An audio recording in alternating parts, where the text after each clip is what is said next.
발견되고 12시간 뒤 용의자가 검거됐습니다. 혐의 인정하세요?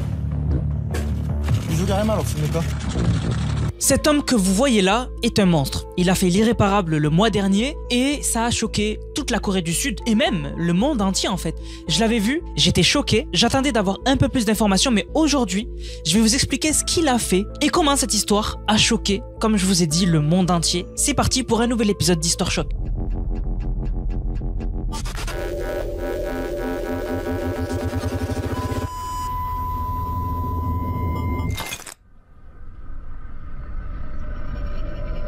Je vous présente Yoon Ji-ah. Yoon Ji-ah, c'est une femme d'une vingtaine d'années en Corée du Sud qui rêve d'être actrice. Elle a plus de 300 000 abonnés sur les réseaux sociaux et elle est très active sur les plateformes verticales. C'est un peu la nouvelle mode, c'est le futur. Et donc, elle fait souvent des lives, des TikTok sur ces plateformes verticales. Elle est populaire, bien suivie et elle est super jolie. Les gens la suivent parce qu'elle est pétillante, elle est joyeuse, elle a de l'énergie à revendre et vraiment elle est motivée. Et surtout, elle est innocente, c'est-à-dire que elle est un peu niais et elle pense pas que, en étant sur les plateformes et en juste partageant sa joie de vivre, elle va attirer des personnes mal intentionnées ou voire dangereuses pour elle. En Corée du Sud, dans les lives, et même à peu près dans le monde entier, quand on fait des lives, on peut avoir des sortes de personnes VIP. Des personnes qui sont tout le temps là, qui font beaucoup plus de dons que les autres et qui nous montrent leur soutien beaucoup plus souvent. Et surtout, chez les femmes, on peut avoir des personnes comme ça qui vont dépenser sans compter pour avoir l'attention de leur streameuse préférée. Ça arrive souvent et ces personnes-là, ce sont des VIP. On va les appeler les VIP. C'est des personnes qui vont dépenser des milliers d'euros dans plusieurs lives et qui vont tout le temps être là. Et je vous le donne en mille, Yoon Ji-ah, elle va avoir des donateurs comme ça. Des gros donateurs qui lâchent des sommes astronomiques. Mais elle va se dire juste, c'est des gens qui la kiffent. Et elle va pas se douter que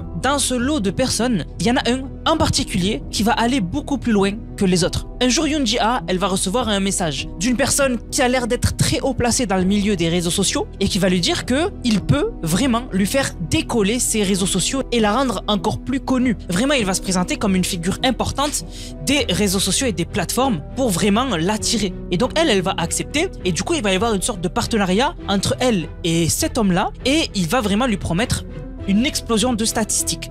Cet homme-là, on va l'appeler Choi. Et alors, Choi, il vend du rêve. Vraiment, imaginez, du jour au lendemain, il y a quelqu'un qui vient vous voir, qui vous dit « je vais tout te faire exploser, t'as rien à payer, etc. » C'est magnifique. Sauf que Choi, il va commencer à faire des demandes à Yoon Ji-ah qui sont impossibles à tenir. Il va lui donner des plannings surchargés et il va lui demander de faire des choses qui dénaturent son contenu et qui, pour elle, sont trop intrusives et trop poussées. Elle veut pas tout ça.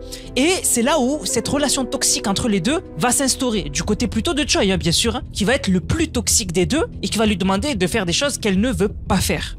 Et il va y avoir un jour où Choi va faire l'irréparable à cause d'une dispute. Yoon Ji-ah, comme à son habitude, elle fait un live. Elle est en live, elle discute avec les gens et à un moment, du coup, c'est la fin du live et elle le coupe. Sauf que ce live, c'était la dernière fois qu'on allait la voir. Yoon Ji-ah, de plus en plus, elle pensait à rompre ce partenariat qu'elle avait avec Choi parce que, comme je vous ai dit, ses demandes, elles étaient trop insistantes et bizarres. Et donc, elle y pensait vraiment de plus en plus. Ce jour-là, elle va lui dire « Je suis désolée, on arrête notre partenariat. Je veux plus travailler avec toi, je vais me débrouiller toute seule pour mes réseaux sociaux. » Et en fait, Choi, il va flipper. Et en fait, on va voir son vrai visage parce que Choi, il y a même une caméra de surveillance qui va le filmer devant Yoon Ji-ah, carrément se mettre à genoux. Il va se mettre à genoux devant elle pour absolument pas qu'elle ne rompe leur contrat. Et vraiment, c'est là où on va avoir le vrai visage, comme je vous ai dit, de Choi. Puisqu'en fait, Choi, il est pas du tout haut placé dans les réseaux sociaux. Au contraire. En fait, c'est tout simplement un mec qui a tout perdu. Il est endetté comme pas possible parce que tous les dons qu'il fait sur internet l'ont rendu connu. Il a un surnom qui est Black Cat. Ça, c'est son surnom et il est connu pour être un VIP, faire des dons de sommes astronomiques. On parle vraiment de sommes incroyables. Et en fait, tellement qu'il fait ces dons-là, sa maison a été saisie. En fait, c'est pas un mec qui est bien placé, qui a de l'argent et qui va la faire évoluer. C'est un fou. C'est un fou qui a inventé toute cette histoire pour se rapprocher d'elle. Et donc, cette conversation où du coup Yoon Ji-ah, elle veut rompre sa relation avec lui, va se poursuivre dans sa voiture et en fait, on va voir que ça va se transformer en dispute.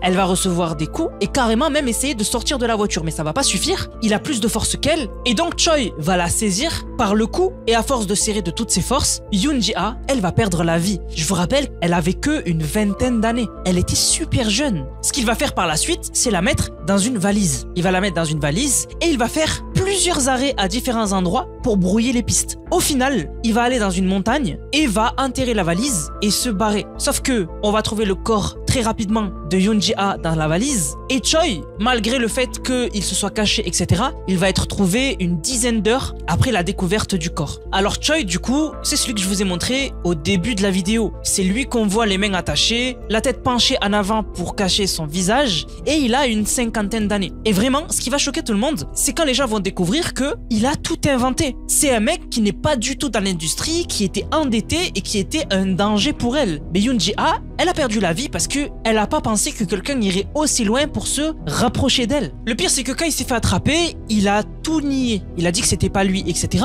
Mais au final, après avoir bien forcé, eh bien, on a eu ses aveux et il a avoué que c'est lui qui a ôté la vie à Yoon Ji-ah. Cette histoire, elle est flippante et il y a même eu sur les réseaux sociaux une vague de personnes, surtout de femmes en fait, qui maintenant sont vraiment au qui-vive par rapport à leur création de contenu sur les réseaux sociaux et font super gaffe à ce genre de personnes qui donnent des sommes astronomiques et qui vraiment peuvent des fois cacher derrière le fait qu'ils s'endettent pour elles et que vraiment s'ils les trouvent, ils peuvent vraiment aller loin. Et bien sûr, la famille de Ji-ah, ils ont demandé aux fans d'honorer sa mémoire avec gentillesse et compassion et ils ont dit à tous ceux qui aimaient Ji-ah, merci de la tenir dans vos cœurs. Comme vous vous souvenez d'elle, s'il vous plaît, envoyez vos vœux les plus chaleureux pour sa paix et sa joie dans un endroit exempt de douleur. Bien que Ji-ah ne marche plus à côté de nous, son amour et son rire fleuriront à jamais dans nos cœurs, comme des fleurs qui ne s'estompent jamais.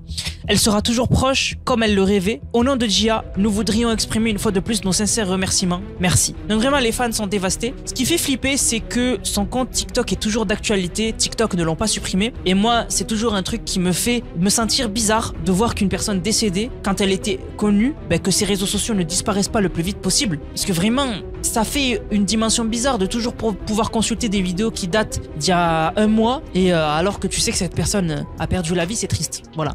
Du coup, la famille, j'espère que la vidéo vous a plu. Si c'est le cas, n'hésitez surtout pas à liker, commenter, partager. Dites-moi ce que vous en pensez dans les commentaires. Les histoires chocs, j'en fais de moins en moins parce que c'est pas les trucs qui font le plus de vues sur la chaîne. Mais quand même, cette histoire, moi, elle m'a marqué, elle m'a touché. Et donc, je voulais vous en parler, en faire une vidéo. Du coup, j'espère que la vidéo vous a plu. On se capte pour une prochaine vidéo. C'était Nanas, prenez soin de vous. Bang, bang, bang.